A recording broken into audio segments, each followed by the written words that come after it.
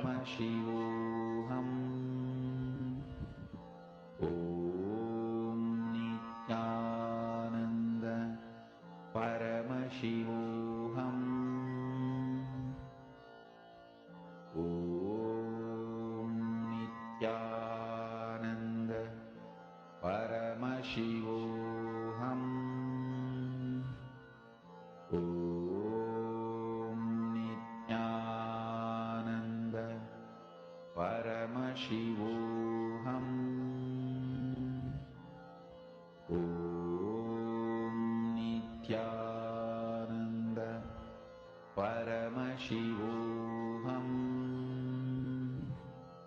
Om Nithyananda Paramashivoham Om Nithyananda Paramashivoham Om Nithyananda Paramashivoham Om Nithyananda Paramashivoham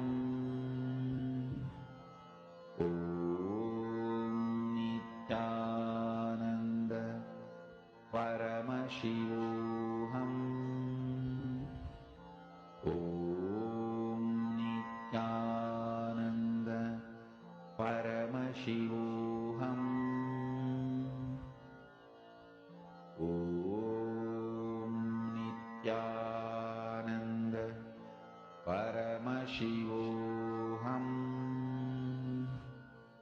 Om Nithyananda Paramashivoham Om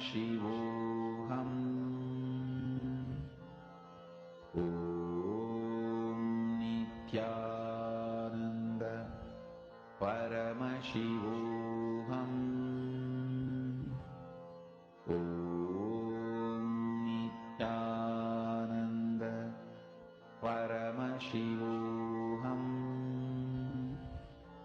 Om Nithyananda Paramashivoham Om Nithyananda Paramashivoham Om Nithyananda Paramashivoham. Yes, once we have finished verifying with our partner, all the details that we were able to see with your third eye, you can always post how did the manifestation happen for you, what are the breakthroughs you had, and the various things that you were able to see on the Atmamurti of Swamiji. Ma Geetanjali, Ma, if you do not have a partner, you can always pick up any random object that you can Google online, a random artifact, see that picture and scan it and do it. Or else connect to someone who's there around you and do the power manifestation. In this next session, very beautifully, we're going to be understanding from Swamiji the science of Jiva Samadhi. This is a very, very high science of how your body can live even after you have left the body. This is the science of Jiva Samadhi. Let's now hear about it from Swamiji.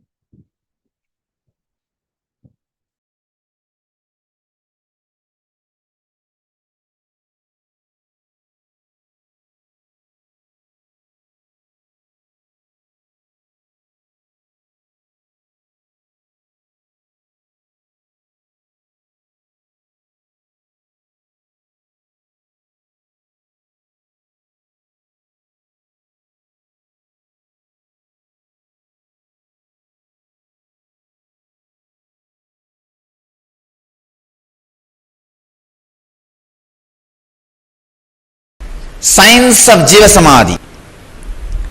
When I say not taking energy from the space means desires. Desires are the energy from the space. Prana is the energy from air. Fire is the energy from sun. The heat you feel in your stomach, Jadaragni. The digestion fire is the energy from the sun. And blood flow is the energy from water. And the mass, bone marrow, muscles, these are the energy from the earth element. Let me give you the process for Jiva Samadhi. Jiva Samadhi means all the 9 fluids which are running your body. See, there are 9 fluids as per the Siddha tradition, yogic tradition. There are 9 fluids, body fluids, responsible for running your body. They are called Navapashana, 9 poisons. Please understand, in Siddha tradition, the word Pashana not just means poison which kills you. It's like a certain high quality alive chemicals are called Pashana.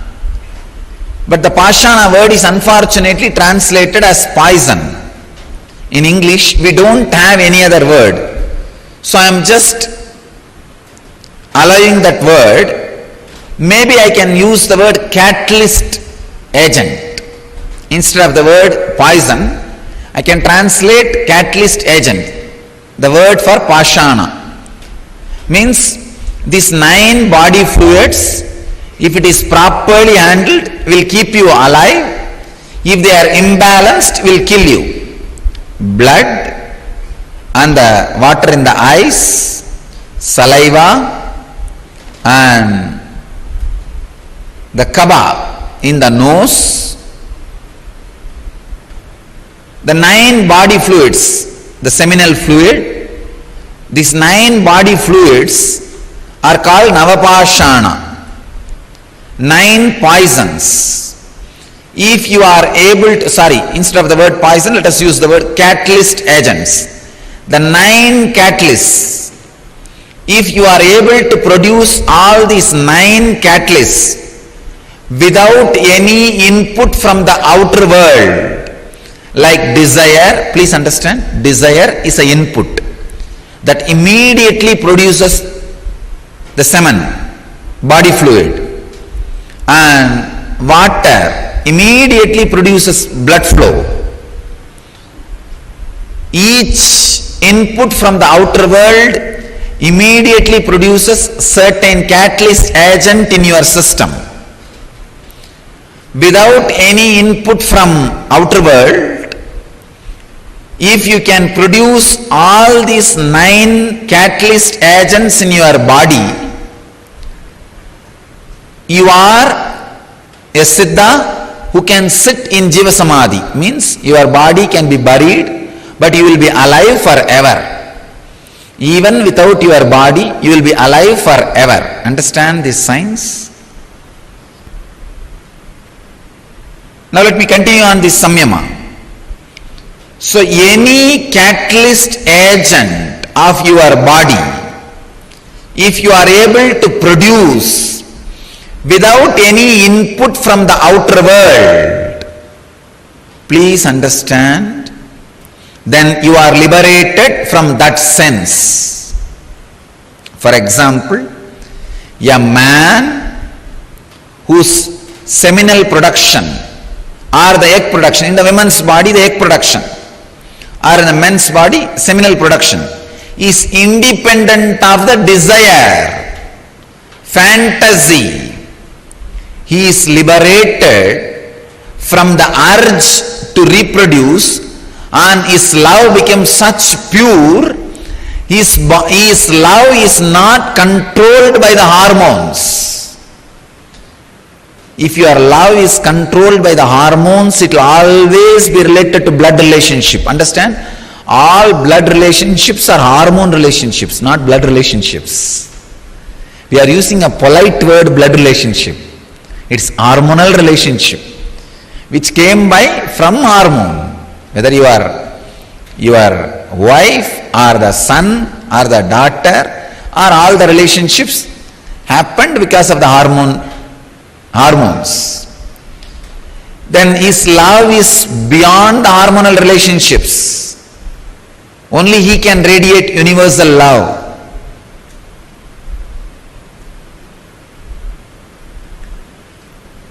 Now, this technique, the Samyama and the Vishuddhi Chakra, can liberate you from all the 9 catalyst agent production inputs. Please understand. For all the 9 catalyst agent production, whatever input you need from the outer world, you can be liberated from all that input. You can be liberated from all that input. Understand? That's the important thing. And you can go on be producing it so that your body is, I can say that you are alive. Like Raghavendra Swamigal of Vrindavan, a great yogi, he is still alive, sitting. Don't think he is dead. It is Jiva Samadhi. He is there alive. Still his beats roll. Please understand. If you go in the silent night times, put your ears on that Samadhi, you can very clearly listen the beats rolling and that sound of the Ramanama, that mantra, that some murmuring. You will not be able to hear exact Rama sound, but that somebody is sitting there and humming or uttering some words in rhythmic way, that can be heard very clearly. I am not promoting any superstitions. I am not telling you lies. I am telling you from my experience. If you have intelligence, go and check it. Still, he is there counting the beats. He is in Samadhi, Jiva Samadhi.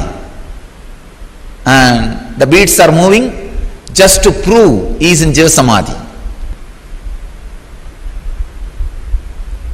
I can give you thousands of examples of Jiva Samadhi in India. Trilinga Swami, he will be sitting and meditating on the Ganges. Suddenly flood will come and he will be completely covered inside. After the flood recedes, maybe some 5 months, 6 months, then people will search for him and start digging out. He will be sitting inside 10 feet in the mud. 10 feet when they dig, he will be sitting in Samadhi, they will get the body out and he will just shake and come out. Ask, hey, how are you, what happened? Near my native place, Arunachala, there was a Swami, Pundi Swamigal, a great Siddha Purusha. Same only, he will sit on the banks of the river and simply flood will cover him and the whole body will be covered by the river sand. He will be there inside for 6-7 months. After 6-7 months, when the flood resides, flood settles down, recedes, People will go and dig some 5-6 feet and then bring the body out. He will come out and, oh, okay. He will talk to them and start living. These are not stories. Pundi Swami lived just 30 years before. Only 30 or 40 years before he took Jiva Samadhi.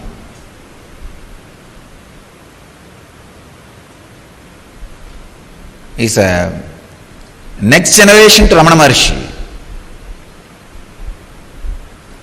Must be 30 to 50 years only. He would have had Jiva Samadhi. And Trailinga Swami, he also lived. He was seen by Ramakrishna had darshan of Trailinga Swami. Vivekananda had darshan of Trailinga Swami. Means 100 years before.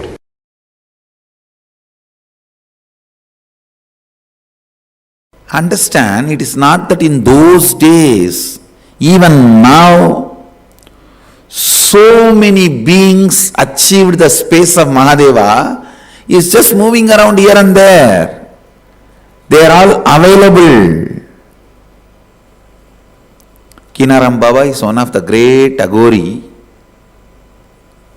lived in Varanasi. His recorded biography goes to 440 years. Please understand. And another one, Trailinga Swami. His recorded biography goes to 370 years.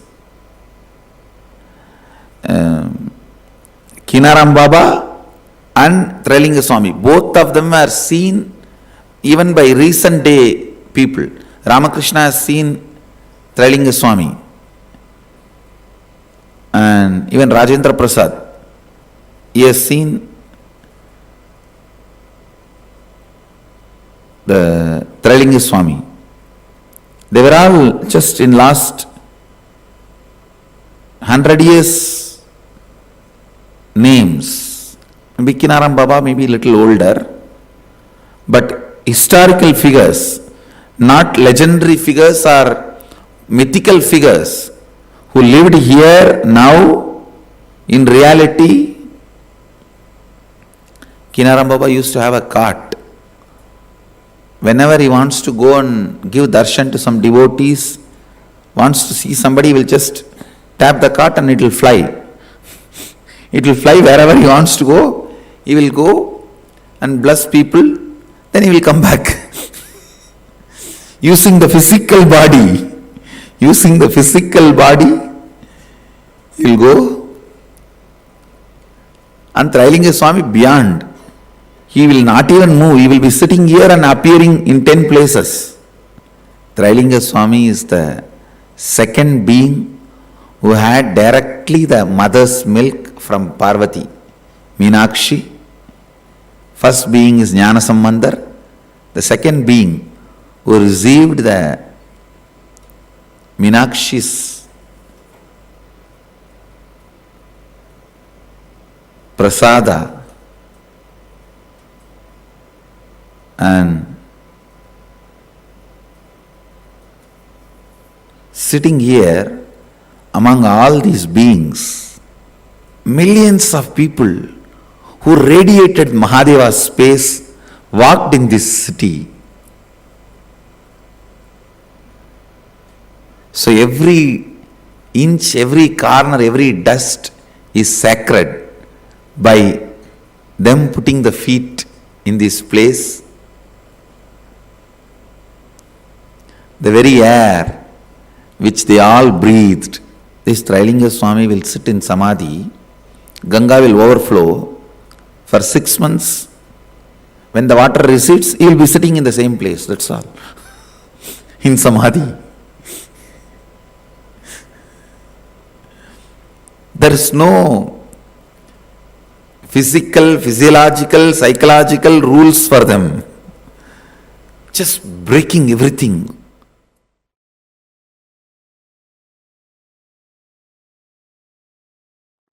The Jagannath temple is the place where Krishna, Balarama, Subhadra's bodies physically is in Jiva Samadhi. The deity represents, see the body, after Krishna leaves the body, it floats in the ocean and goes to that side. as directed by him. That body filled with salt water. Natural mummification. Then all the three bodies were recovered by the Suryavamsa Rajas and they built a temple and they are maintaining it. And it's a living deity. I tell you, Krishna is alive in Jagannath. Subhadra is alive in Jagannath. Balabhadra is alive in Jagannath. If you want to see Krishna directly, face to face, go to Jagannath. Go to Puri. He is alive, living, Sakshat, Pratyakshamurti.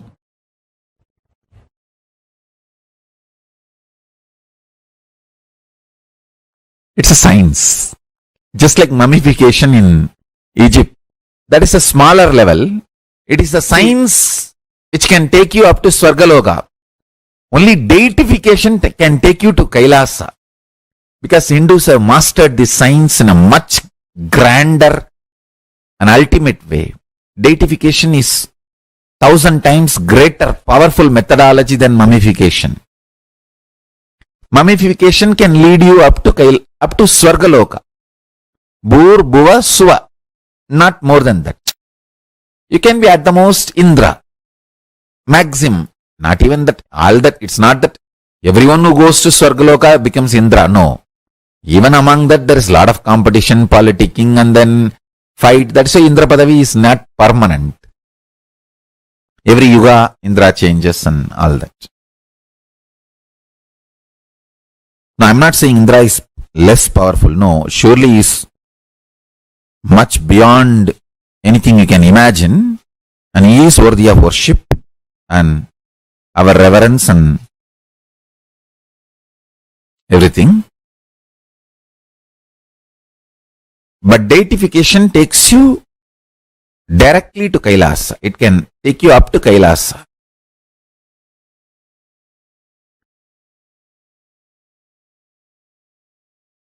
Human beings should not die. When the science is available from Kailasa, why should you die? No. No death. Blessed are those who achieve Swarupa Samadhi, but at least Jiva Samadhi. At least Jiva Samadhi.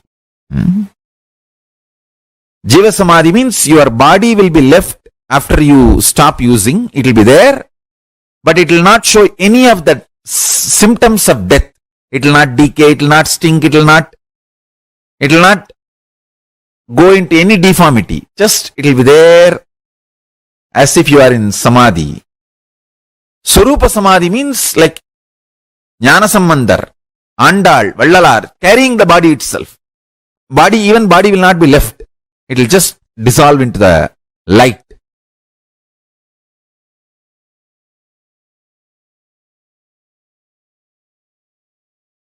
That is Swarupa Samadhi. Whether you achieve the state of Swarupa Samadhi or not, at least Jiva Samadhi. Human beings should achieve at least Jiva Samadhi state. Because the science is available to all of us.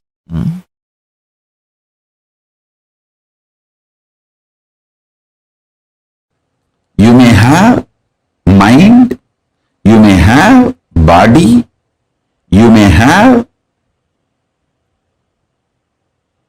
all the other things like a wealth, relationships, but you are consciousness.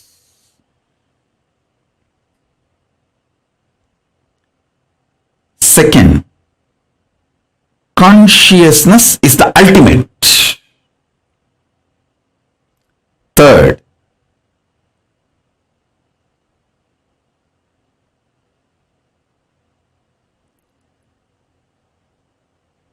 declaring the sovereignty of your consciousness. Declaring sovereignty of your consciousness. Your consciousness is the supreme, most powerful, highest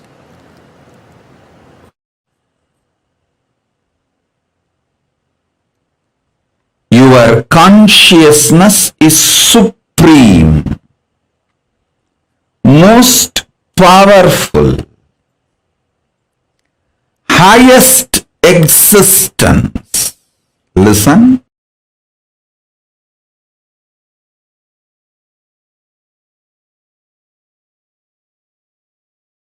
Whether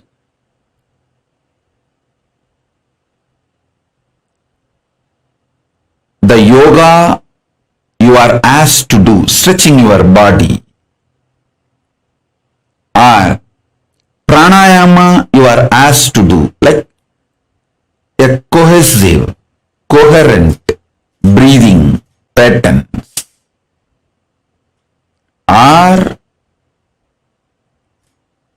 the puja, the worship you are asked to do, or listening to these great truths and internalizing everything.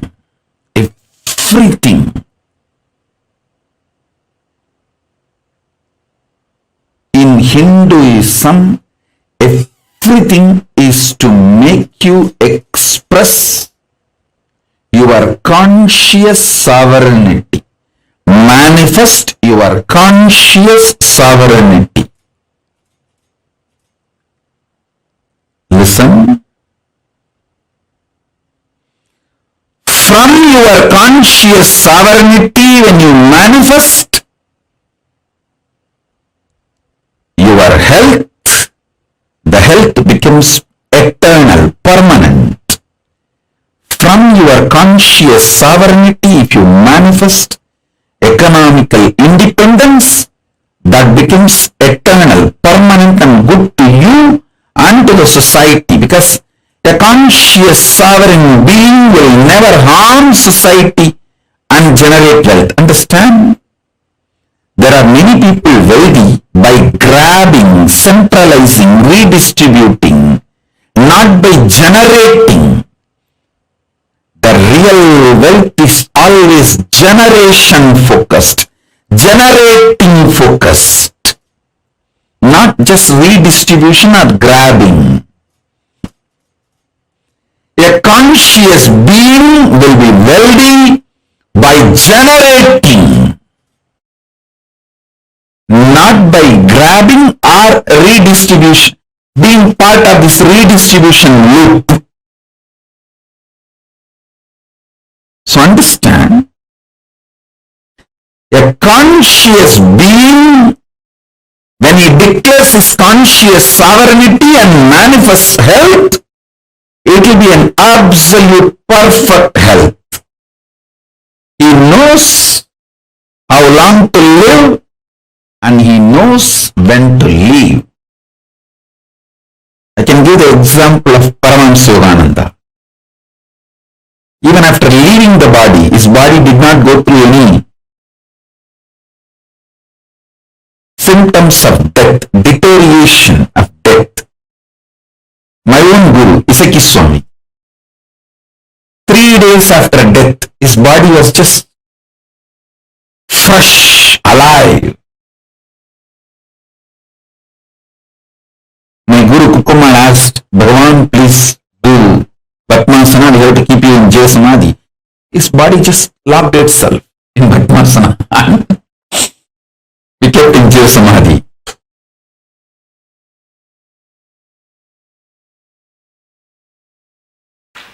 All you need to do is just only one thing. Complete with all the incompletions related to life. Any decision you took against the life, dig out that situation, complete it and drop. That's all. Always decide for life.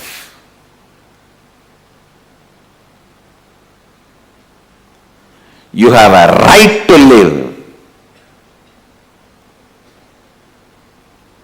with this context of Ishavasyam idagum sarvam yatkincha jagatyam jagat.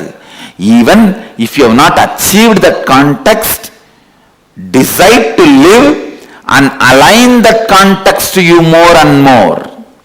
Because you have not yet achieved that context, don't decide not to live or against the life. No. Decide to live. Declare. Decide.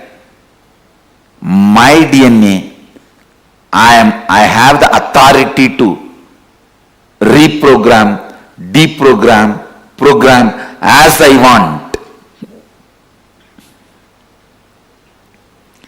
Decide to live. And even if one corner of you has self-doubt, I have decided many times not to live, what to do? I don't care. Now I am deciding to live. And whenever those decisions against life comes up, I'll clean it up, but I am declaring and deciding to live.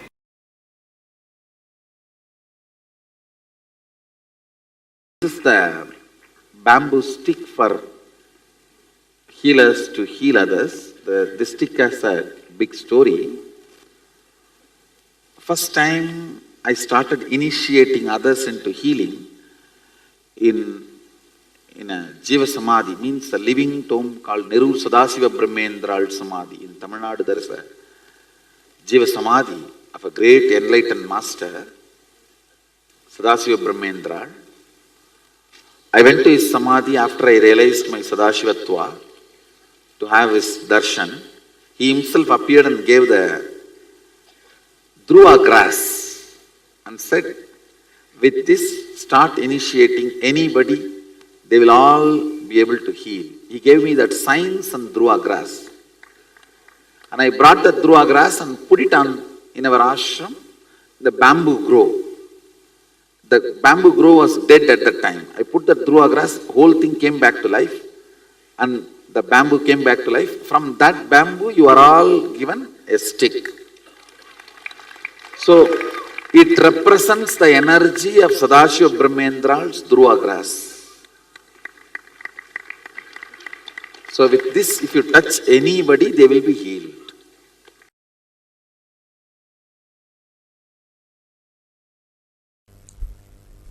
See, each kshetra, the temple, energy center, has some password.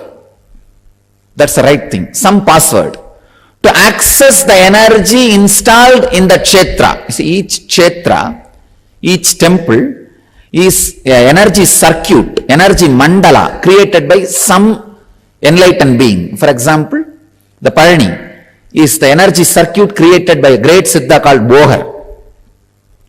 Bohar and his Guru Dandamani Swamigal, both of them lived there. That's a kshetra created by Bohar, the energy circuit.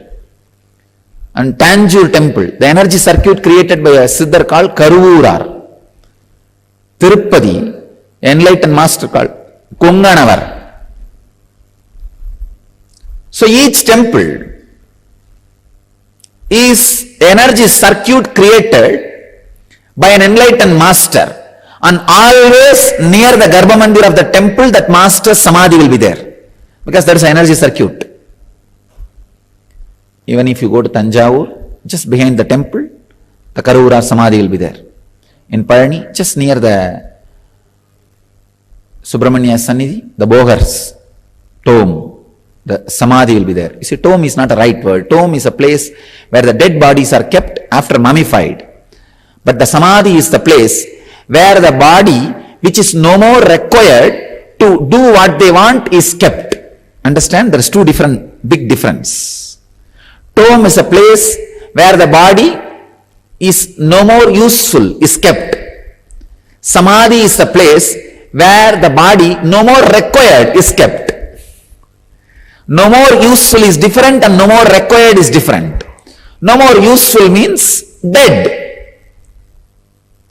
But no more required means whatever they want to do, they have done. and they can go on doing what they want to do without that body. That's what we call samadhi. All the great kshetras is great incarnations, avatara purushas, siddhas, energy field, the sacred energy mandala, energy circle, energy circuit created by them.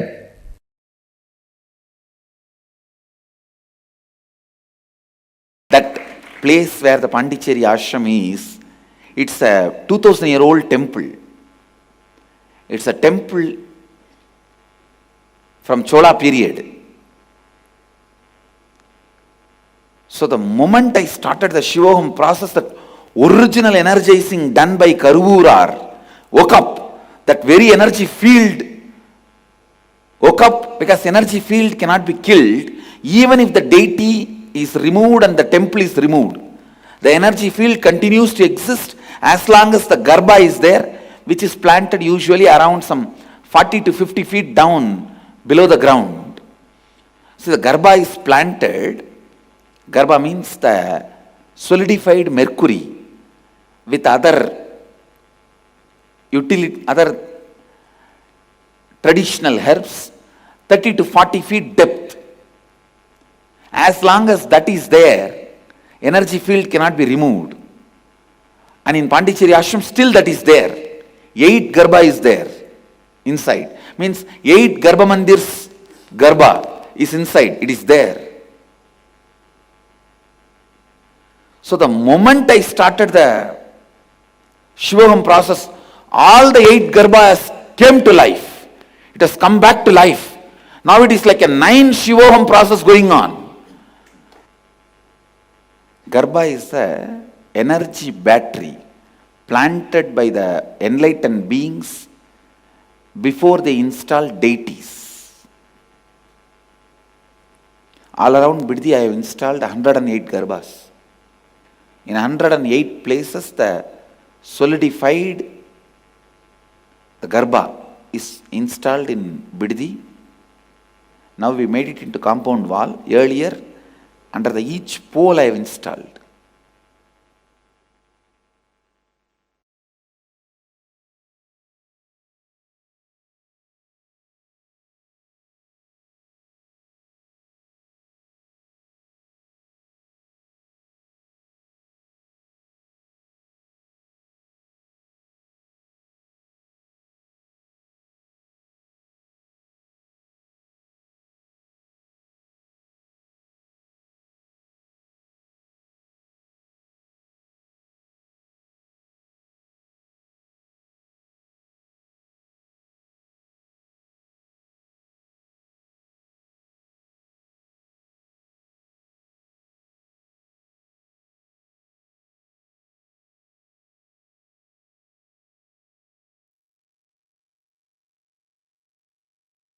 The science of Jiva Samadhi. Swamiji is revealed a very important truth. See, living after death, living through death, and experiencing the truth that you are alive even after your death. All of these exist in Hinduism. Actually, did you all know how many of you have heard about monks and Hindu sadhus living for hundreds of years? How many of you have heard about like Mahavatar Baba? And how many of you have heard about these great enlightened beings and Siddha Purushas who live for hundreds of years together? How many of you have heard these stories when you were young, growing up? Yes, please understand, this is a science. Living forever, having a Divya Sharira and living through death, Jiva Samadhi, are all a science that all of us can live, practice, apply practically and experience, which is what Swamiji revealed just now to all of us. This Jiva Samadhi means literally your ability to have the have the complete completion with your body. Swamiji revealed this in 3 main points, right? Swamiji said, if you can produce all the 9 catalyst agents in your body, you are a Siddha who can sit in Jiva Samadhi. Means your body can be buried, but you will be alive forever. Second, there is no physical, physiological, psychological rules. There is no physical, physiological, psychological rules that our body is bound by. Third, mummification can lead you up to Swarga Loka, Bhur Bhuva Suva, and not more than that. But Jiva Samadhi, deification, takes you directly to Kailasa. You may wonder, what? Yes, this is a very, very important truth that Swamiji has revealed about mummification and deification. What mummification can take and what deification can do. Now, please listen very carefully. It's a very important science for all of us to understand.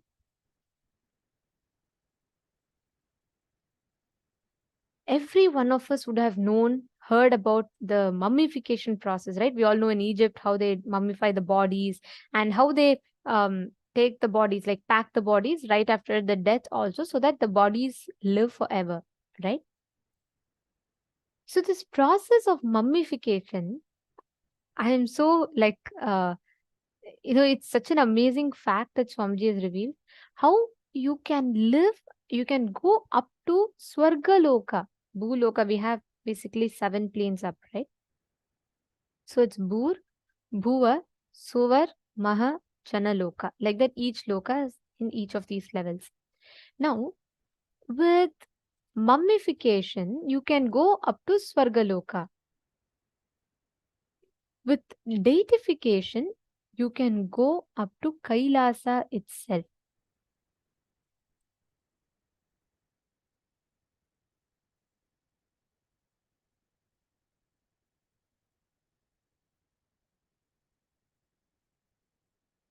It is very important that we catch this truth. Actually, if we just understand this, how we can live after even we die. This science is unique only to Hinduism. Actually, all of you should know, to this day, in a temple called Srirangam, which is one of the largest temples, the second largest temple in the world and the first largest temple in India, Srirangam, there's a beautiful Samadhi, Jiva Samadhi of Ramanujacharya. Listen very carefully. You all can actually Google. Have any one of you visited Sri Ramanujacharya's Samadhi? Actually, all of you should know, as per the Hindu deification methodology, Ramanujacharya left the body. Do you all know, to this day, his hair, body, nail, everything is preserved. He lived around 500 to 600 years back. He lived like hundreds of years back. To this day, in Srirangam temple, you will see Ramanujacharya sitting. Nothing. It is just his body. Turmeric and haritaki are applied over his body. And certain sacred herbs. All of them are applied over his body for 600 years. It has been preserved. To this day, it has been preserved. And to this day, you can actually see him sitting. The body will be, he'll have his eyes closed, his hands folded, he'll be meditating. Actually, we can show you the picture of Sri Ramanujacharya and Srirangam. You all should know, to this day, his Samadhi is kept alive. You all can Google it also. Swamiji tells very beautifully that he's an example of how enlightened masters leave the body. Please understand, physically his body itself is kept in the temple and just put with the turmeric, haritaki, everything, and his body is preserved. Many of you have been to that place. Amsakala has posted. Wonderful. So please understand, Hindus have mastered the science. You all can actually see here. This is actually not a deity. This is his physical body. This is Ramanujacharya's physical body, as you all can see. This, along with the physical body, it is his physical body which has the Pachakarpuram, Haritaki, turmeric applied over his body and preserved. This is not a deity. And this is a Googleable fact. All of you can Google and see it. It's a very well known fact. For almost 500 to 600 years, his body has been preserved here. You all can see here. Understand, we Hindus had mastered the science of living even after death, the Jiva Samadhi. Now, this Jiva Samadhi science that all of us learnt about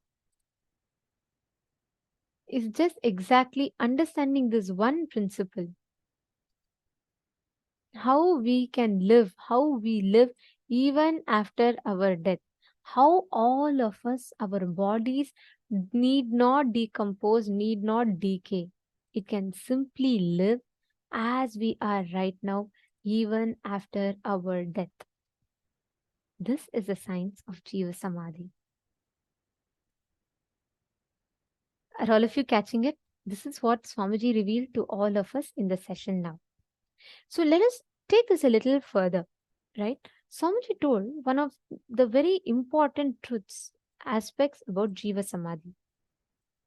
Swamiji said that when you realize, or if your body can produce all the 9 catalyst agents, the navarasas, all the 9 different fluids of the body, all like saliva, mucus, the 9 fluids, tears that the body produces, when you realize you are you have the ability to continuously produce and it's all under your control, that means you have the ability to be in Jiva Samadhi. The science of Jiva Samadhi, living without food, water, air, or fire and space energy, without all the 5 energies, the Panchabhutas, living purely on the inner space and producing all the energies from the inner space, keeping yourself alive. Understand, not taking energy from the space means desires. Basically, what did Swamiji tell? Swamiji told that desires are energy from the space. Prana is energy from the air. Fire is energy from the sun, the heat you feel in your stomach. The Jataragni, the digestion fire, is also the energy from the sun. Blood flow is the energy from water. The mass, bone, bone marrow, muscles, these are all the energy from the earth element. These are the 5 things how we are mapped.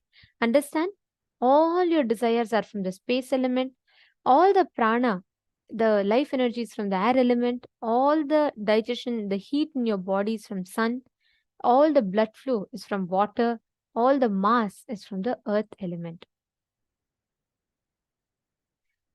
Now, the Swamiji tells different techniques, right? The Samyama on Vishuddhi Chakra can lead you, liberate you from all the 9 catalyst agent, and enjoying your 2 eyes. Start enjoying through your 2 eyes what is enjoyed by your 3rd eye. Whatever your 3rd eye sees, you enjoy through your 2 eyes. And third most important thing for Jiva Samadhi is always decide for life. You have a right to live. Decide to live. Declare and decide. My DNA, I have the authority to reprogram, deprogram, program as I want. Listen very carefully. This making decisions for life is very important. And that is the first step towards manifesting Jiva Samadhi. I request everyone to take a few minutes. Please pen down. Pen down at least 11 situations where you said no to life. For example, when your boss is yelling at you, your spouse is not listening to you, or let's say the people are not supporting you. You came to all of these conclusions and you decided against life. You decided, oh, I will not do this. I'm not going to do this. This is not for me. Pen down all the situations, at least 11 situations where you decided against life. Let's all take a few minutes. Please pen down.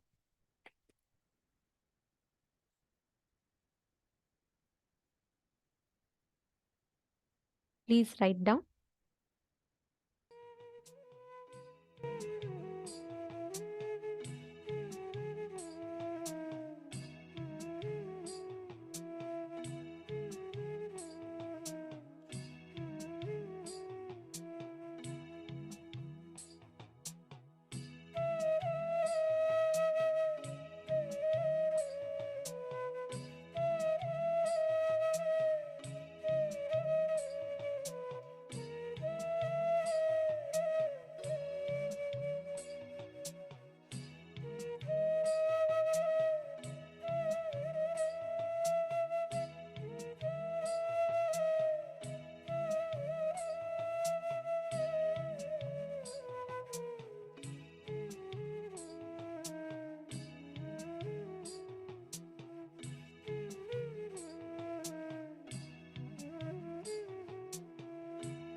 whatever you have written down.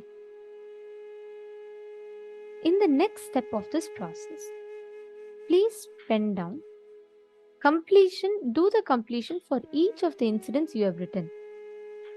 Understand very carefully, consciously decide to make only life positive decisions. Make only life positive decisions. Say yes to life.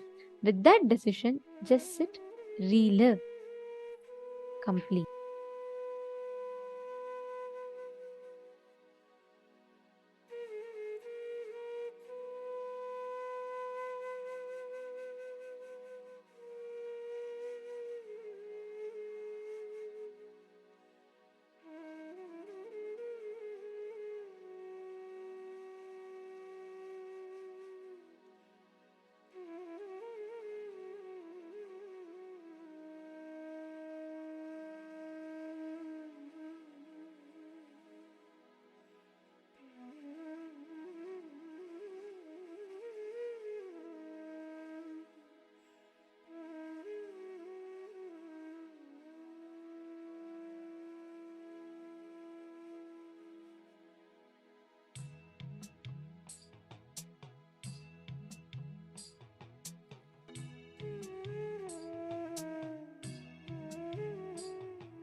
Please relax. Yes. Now, let us all enter into the power manifestation session.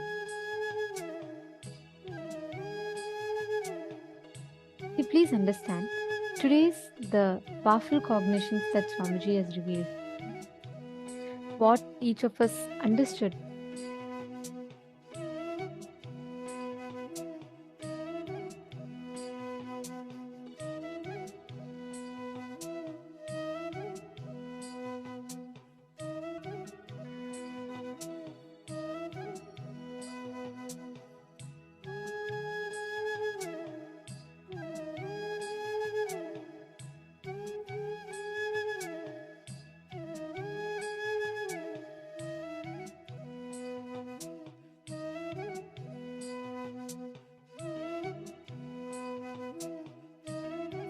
So now, all of us have been manifesting the power of Akashic readings. See, please understand, today with the initiation to go beyond death, with the initiation with the death process, all of us are going to be able to manifest the power of seeing the past, present, and future.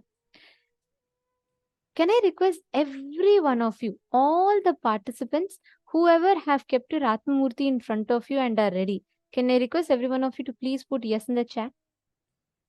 If you all have the Atmamurti in front of you and you're ready for the power manifestation. And always when you're sitting for power manifestation, please wear kumkum. Ma Karen Headley, yesterday you were wearing nice kumkum and bhasman sitting. Can you also apply some kumkum? Ma? Always for power manifestation, the kumkum helps enhance your manifestation experience. Nithyanandam, Dana Caesar, Prithvi Prasad, Sumati, Purnima, Malili Sion. Come on, every one of you, please come on camera. Can I request all the participants to please come on the camera? Please remain in the camera throughout the day, and the digital security team will be having to move you all into the waiting room. If the participants are not in camera, they will be moved into the waiting room. So we kindly request all the participants to please come on the camera. Any participant that is not in the camera, we will be moving you all, we will have to be moving you all into the waiting room. So we request all the participants to please make sure you're continuously in the camera. Let's make sure we follow KAILASA's digital security policy. Please be in the camera and make sure you're not missing the sessions. Of course, you can go for washroom breaks or, having food. But for all the sessions, please make sure that you're on camera. Okay. So listen very carefully. You are going to be able to see all the answers to the questions on the deity itself. Like, for example, like if Swamiji's form is here, right? You can actually see the answers appearing in golden letters on Swamiji's form. Like how a mirror or a portal will just open up, right? That is what is Akashic readings. You will be able to see all the answers on Swamiji's form itself, on the Atmamurti. Just make sure you have applied Jnananjana, Kumkum, Aushada, anything on your third eye, and just look at Swamiji. And understand, Akashic readings, you will always see it in golden letters. You have to wait till the Atmamurti will show it to you in golden letters. Catching it? Are all of you understanding? Okay, so let us all enter into the power manifestation.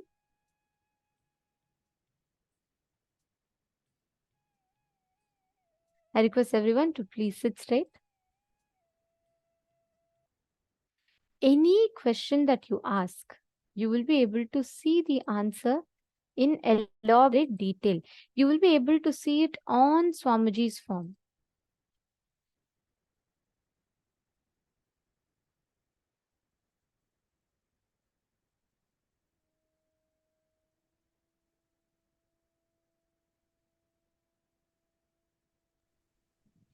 As Ma Nityanandita just described, very clearly, when you do the Akashic readings, there will be no doubt about what you're seeing, and as you see it, you just exactly like if you're reading out from a book, how you would read it out, exactly like that.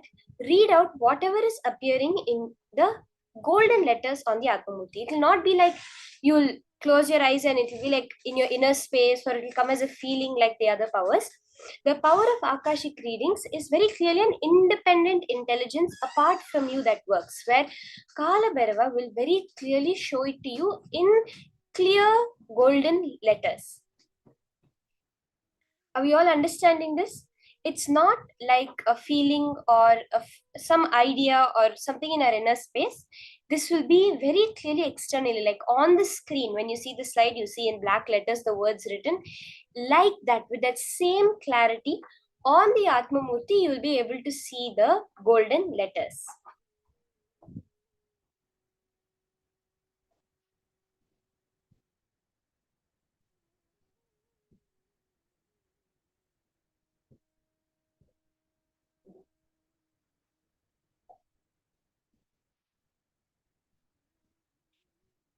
So while we get ready, you can set up with the Atmamurti in front of you. Please ensure you have the photo of Swamiji, because these golden letters will appear on the photo of Swamiji, on the Atmamurti of Swamiji. So keep the Atmamurti with you ready, and you can connect to a partner. You can see. Let me explain to you Akashic readings very clearly. Any information in the cosmos will be available to you from the past, present, or future. Something that has happened a long time ago. Whether it is about some incident when you were a child, you went to someone's party, your first birthday party, or sometime in the future. What's going to happen on this day, 1 year from now?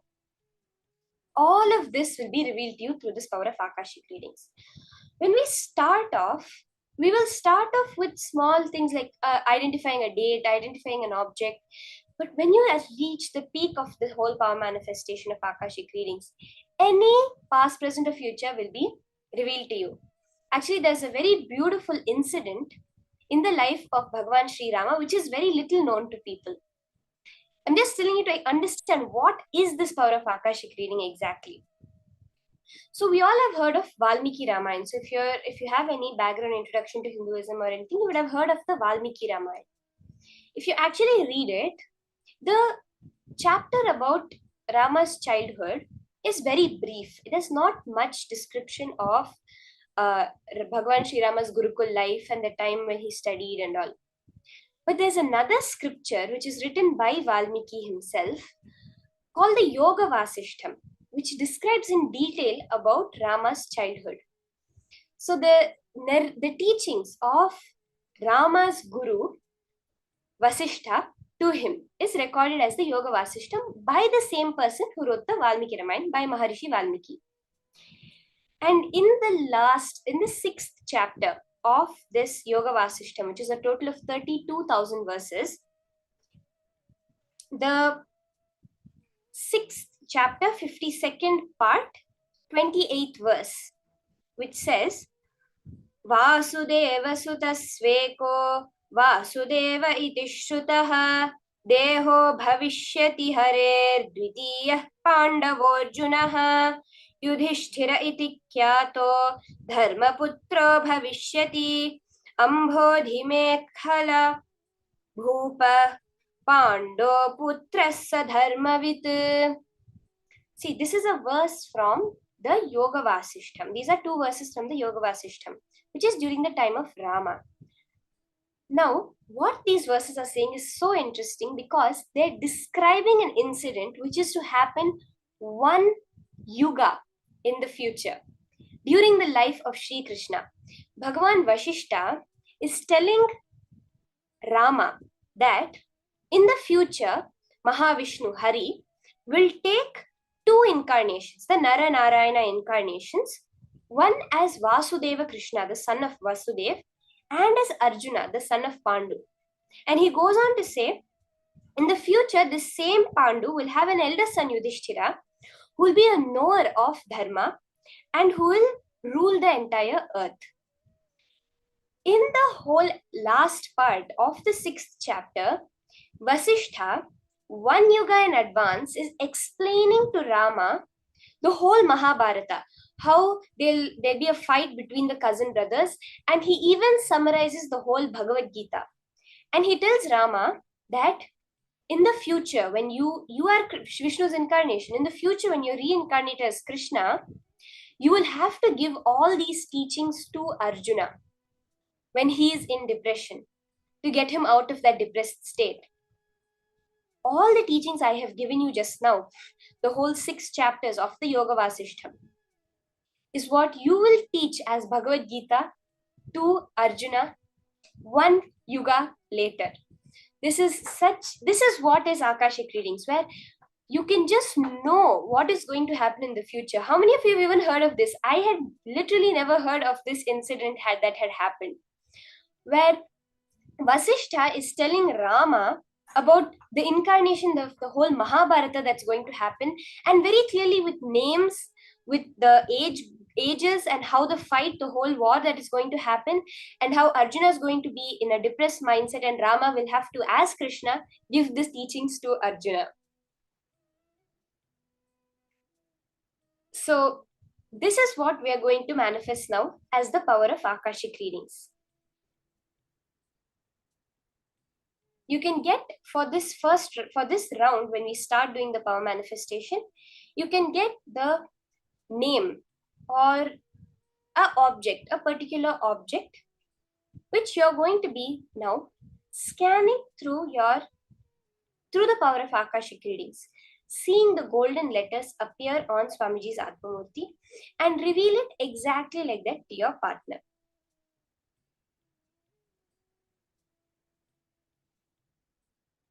Let's start the manifestation. Chant the Mahavakya, sit straight, and very clearly see on the Atmamurti how the golden letters that you are supposed to now just read out to your partner and reveal to them.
Nityananda Paramashivoham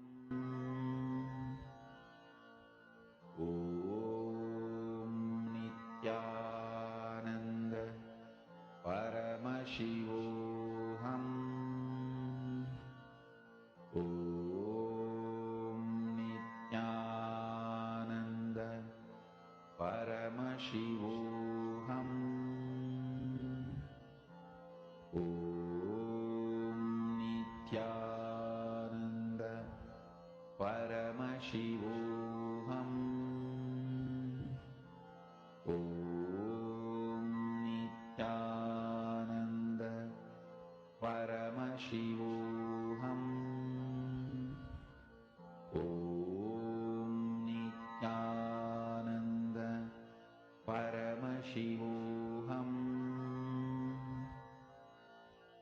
Om Nityananda Paramashivoham Om Nityananda Paramashivoham